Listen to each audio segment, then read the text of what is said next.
How do you hear me? I hear you loud and clear. All right. And you're in your office in Washington, or are you in Arizona?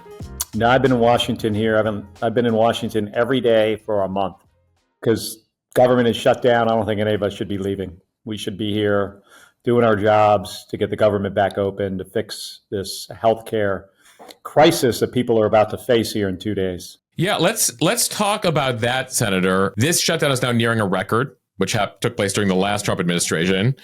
It seems as though there are a number of Americans impacted by this, but for a lot of Americans, they have not been impacted by this so far, but that's about to change. That is true. It doesn't have to. But a lot of people are going to be hit pretty hard here. It's going to be a punch in the face on November 1st when they see what they're going to have to pay for their health care next year. And it's unaffordable. For a bunch of Arizonans I spoke to personally that know already, they know what their tax credit was last year. That goes away. And now they got to decide healthcare or rent, or healthcare or food. So we're trying to fix that problem. But now the problem this weekend, which doesn't even have to be an issue, is SNAP benefits. Food stamps are the funding's about to run out. But the good news is there is a contingency fund to pay for this that's specifically designed for this situation. But the president has said he's not going to use the money. So he's choosing to make people suffer when they don't have to suffer. And he's going to make it hard for them to afford food. It's a rather mean thing to do. Well, Republicans would say, Senator, why don't you Democrats just reopen the government and SNAP and everything else will be funded again? And then 23 million people are not going to be able to afford their health care coverage and will be one accident or illness away from bankruptcy. It's not a fight over funding the government.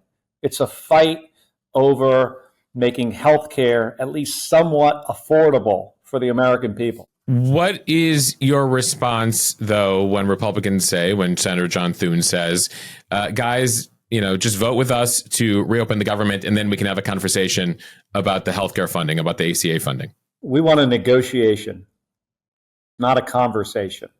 Like a conversation somewhere down the road means, what that says to me is they're not serious about fixing the problem, which is the basis of this entire discussion. If they want to fix the problem, we can fix it in a day. We could come up with a plan in a day and we can get it done, get the government open, and start on addressing a lot of the other issues that American families are facing, like the cost of groceries that this president, by the way, is making worse, or issues that farmers and ranchers are having to deal with caused by the president's tariffs, or things like saying he's going to start buying beef from Argentina. That's going to kill the ranchers in my state and across the country. Though, wouldn't that make beef cheaper for American consumers? Well, I mean, if you flood the market with bad beef from Argentina, yeah, I guess it could be cheaper. Is this what we want to do to ranchers, though? At the same time, they have a hard time finding even workforce right now because of mass deportations of people that are tearing apart communities. Back to the ACA conversation, though. You say you want a negotiation, not a conversation. What do you need to see from Senator Thune and Republicans before you're ready to fund the government again? Do you need a deal in place before the government reopens? Or what signs do you need that there's a serious negotiation happening there? Let me tell you part of the problem here, which is very unusual. Part of the challenge that we face is that my Republican colleagues will rarely act on anything consequential without the explicit approval of this president. And that's not how this place is supposed to work. I mean, we're a separate branch of government. We're supposed to act independently of the president and send stuff to his desk. Certainly the president can have his policy priorities. One was giving this big tax cut to rich people that they passed, which is the genesis of this problem we have right now, because to pay for that big tax cut, they needed to find some money somewhere. So what they did is they're going to kick a bunch of people off of Medicaid in 2026, and they're going to increase the premiums on people's health care who get it from the Affordable Care Act. So That's why we find ourselves in this situation. But what makes us really unusual is they need the authority to do anything from the president, and he just has not engaged on this. A few weeks ago, he had one conversation with leadership in Congress, in the White House. It lasted an hour. And then that's it. He was done. And then I guess he went to Europe, and now he's in Asia. He's supposed to be back today. He spent a lot more time on his ballroom, talking about his ballroom, talking about the people who are funding the ballroom, showing the press the plans of the $300 million ballroom, and not enough time dealing with an issue that really matters to millions, tens of millions of Americans. How many people are going to go in that ballroom? How many regular, hardworking folks are ever going to spend any time in there? Very few. But there are 24 million people that get their health care from the Affordable Care Act. So to the previous question, though, what do you need to see from Republicans before Democrats are ready to say, okay, there's a serious negotiation happening here and we can come to a deal? To see a plan on paper. A plan on paper on how you fix this. That's it. Pretty simple. It's like one page. And are you optimistic at all that could happen within days? Will it be longer than that? And on any given day, without a doubt, it could happen. This stuff is not complicated. This isn't rocket science. I mean, if it was rocket science, I could, really help. That's something you have experience in, yes. A little bit of experience, but it's not rocket science. It's pretty basic. I mean, what we're looking for is some relief. Extend them for a year, and don't wind up in this situation a year from now by having a real negotiation over this. That's probably the simplest thing to do. Or 2 years. Lisa Murkowski, by the way, one of my Republican colleagues in the Senate, she's got a bill to extend it by 2 years. Do you think your party has been effective in messaging this to the American people who are just like, can you get the government open again, guys? I know I'm not the best person on political, messaging. This hasn't been my world for most of my career. I'd say all we can do is try to make decisions that are in the best interest of the majority of Americans and the majority of the people that we represent. And I'm trying to look out for hardworking Arizonans, working class and middle class people who are just trying to be able to pay their bills and get by and pay rent or their mortgage and, maybe sign their kid up for a soccer game. It's going to be a punch in the face to many of these people if they want to have health care. They're going to have to spend another $1,000 or more a month from what they paid last year. It's just not fair to them. And all because my Republican colleagues and this president wanted to give a tax cut to rich people. That's why working class people are getting screwed. So that's what this is about. And I can't worry so much about like the messaging on this. I've just got to make a decision. Who are we trying to stick up for here? In Arizona, am I going to try to stick up for, 500 rich people, or I'm going to stick up for the other 7.5 million Arizonans that are just trying to, get through their week? Have you heard from government workers who aren't getting a paycheck right now? And what are they telling you? And, are some of them saying, hey, Senator, I understand what you're doing here, but I got to afford rent or my mortgage or, holiday gifts for my family. And I'm increasingly concerned that as the thing stretches into another month, that's my priority at this point. Mosh, I am concerned too. And yes, we're hearing from people. Of course we are. And this is not fair to them. It really isn't.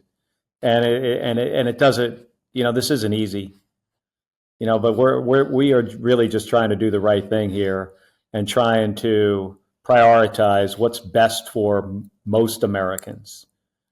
And, I don't want anybody, to be in the situation they're in, whether it's SNAP benefits or, government workers that, have been, not receiving a paycheck. We've tried to fix this. There is legislation to fix it, to make sure government workers get paid, make sure the military gets paid. It's often been blocked. We had Ben Ray Lujan just the other day. I was a co-sponsor of legislation to make sure SNAP and WIC gets funded. SNAP is food stamps. WIC is nutritional assistance for pregnant moms and for infants. That was blocked. Couldn't get it passed because somebody wants to use those things as leverage.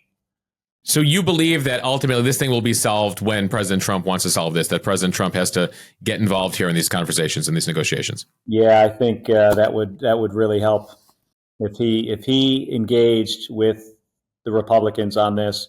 All he has to do is say 2 words to them, to John Thune, Mike Johnson, 2 words, fix this. So that's your message to Trump? Yeah, speak up, do something. Don't be talking about the ballroom again until this is fixed. Speaking of the president, as we noted, he is back from China. That's where he had a meeting with the Chinese premier. It appears there was a short-term deal here. Tariffs slightly lower. China has paused new controls on rare earth minerals, restarted buying some, or at least made a vow to buy more soybeans and other farm goods. What do you make of the deal here, of the conversation, and what unfolded there in Asia? Well, hey, a deal on rare earths, that's a positive thing. Reducing tariffs with China, I think could be good as well. We have legislation that has higher tariffs on China if they don't stop buying Russian oil. That's a separate issue with Ukraine. But when you consider what higher tariffs have done to the American people with regards to the cost of things, it's not been good for them. This is paid by the consumer. So those things sound rather, positive. We'll see. We got to see the details, and we see if they can actually ink a deal. But lower tariffs, more access to minerals, them buying soybeans from American farmers who have just been, screwed by the tariffs. The soybean farmers are going to be going out of business if they don't get some relief. So, yeah, I would say those 3 things that you mentioned, that was a positive outcome. I'm curious as to whether you would say, in retrospect now, that tariffs have been a good tool, that the president using tariffs as leverage, it turns out has been effective here in these negotiations. I think we're going to have to see how this all, plays out over the remainder of his administration. He operates not like any other president we've ever seen before. Targeted tariffs for specific reasons, like the legislation we have to deal with oil being sold from Russia to China, India, Brazil, and when we're really treated unfairly, those do at times make sense. But his whiplash of add 50% to this country, 100% to this one, add tariffs to this island where there aren't any people there. I mean, it often seems like a bunch of nonsense that he doesn't understand the importance of having a negotiation with a country and being methodical about this and being thoughtful and making decisions based on data and facts and logic. And so the approach I've seen from this president, I don't think it's been very effective. I mean, can we get a bit better deal with China because of his threats? Maybe that's possible. Overall, I think his tariff policy has been a disaster for the American people. I want to move to Venezuela now, where we've seen the military escalation nearly every day. Either one boat or multiple boats are being blown up. We're seeing a whole number of Navy assets and other assets moving to the region. Curious how you view right now the strategy versus Venezuela, what the strategy should be when it comes to Maduro and the drug war overall. What is Donald Trump trying to accomplish here? If it's fentanyl, most fentanyl comes from Mexico. Some of it comes from, through the Pacific. Very little goes through the Caribbean. The boats that have been hit, those are routes that are used typically to smuggle cocaine to Caribbean islands and then on to Europe. There have been more strikes. Now he's talking about kinetic strikes into Venezuela itself. That is a serious escalation. He's also talked about covert operations against Venezuela. So what's the goal here? Is the goal now, is it just about fentanyl, or is it about regime change? That's what it appears, right? The latter. Yeah, it could be, right? And he is alluded to that. And you send the forward battle group into the Caribbean. What that says to me is a significant escalation of, the kind of, targets you're going to go after, the amount of ordnance that could be put on targets. And to what end? To kick out Maduro? Maduro is a bad guy. I don't want Maduro to be running Venezuela. I'd be really happy seeing him being replaced. But regime change orchestrated by the United States hasn't always worked out well for us. I mean, I wish it had, but look at Vietnam and South Vietnam, or look at Cuba or Iraq or Afghanistan. It generally doesn't go well for us, and doesn't make us any safer as a nation. This is now turning into being a kind of a national security issue for us, in potentially not a good way. So do you believe Maduro has to go, but it just should not be the U.S. that is the one forcing him out? I would like to see him go, but us trying to, are we going to attack Venezuela and get into a war with Venezuela because Maduro's in charge? I don't think that would be a smart thing to do.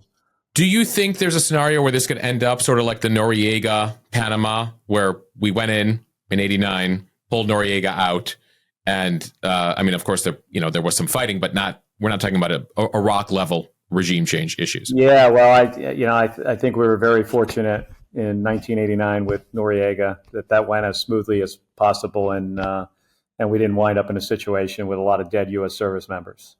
This stuff is not easy to do. And you always got to wonder about who's going to replace, the last asshole, right? Who's the new guy going to be? We got so many problems around the world right now. Whether it's a rising China and their influence not just in the Western Pacific, but beyond, Russia and Ukraine, a war in Gaza. It is a complicated and dangerous world out there. We've got a lot of troops at risk. We've got to focus on the things that matter to us for our, long-term national security. I worry about being prepared, to be able to counter China in the Western Pacific and just the entire Pacific and across the planet at this point. How would you characterize China, by the way? Do you deem them an adversary, an enemy, a challenge?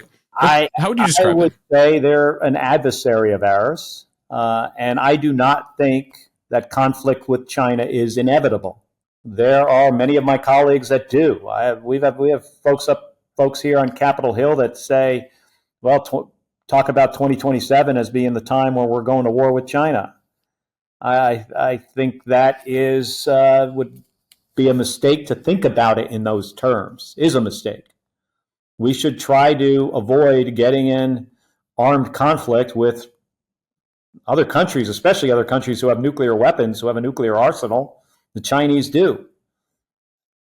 We should try to avoid that and look to improve our relationship, with China. So I did see some positive things on that front from Donald Trump. You're willing to give the president credit on certain things? Yeah, I would say, on the soybean thing, I mean, he screwed up the soybean market.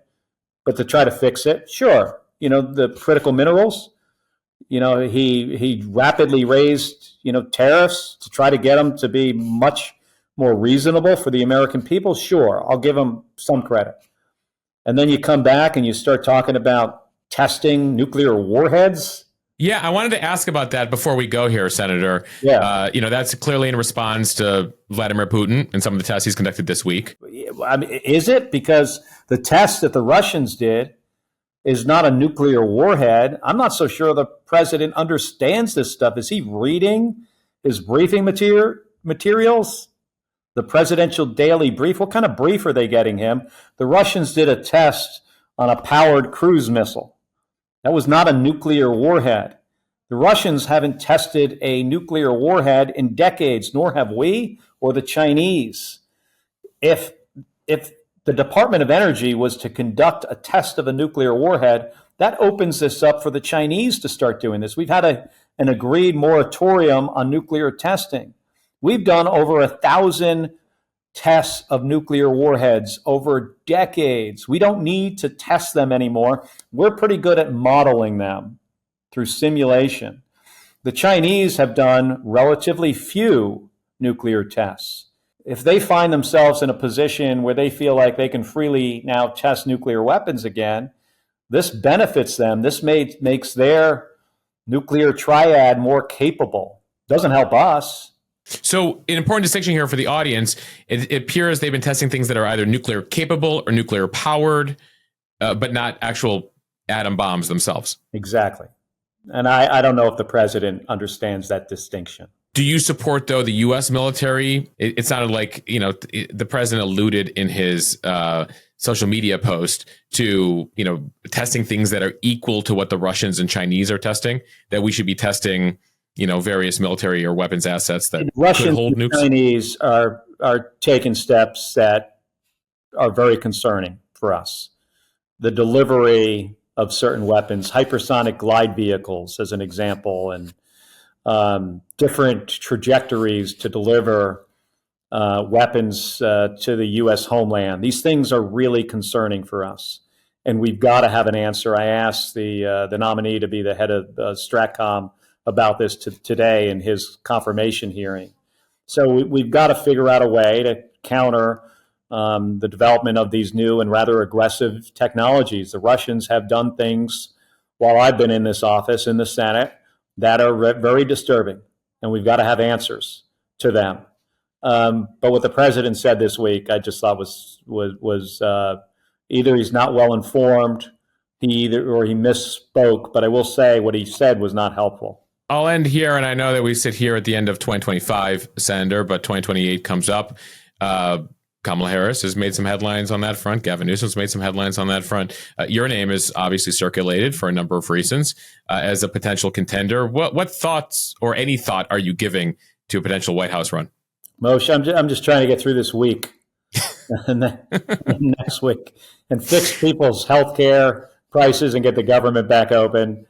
And then we're going to start thinking about 2026 and trying to win some elections. That's my focus. All right, Senator. It's been great catching up with you. Thank you. Good talking to you, man.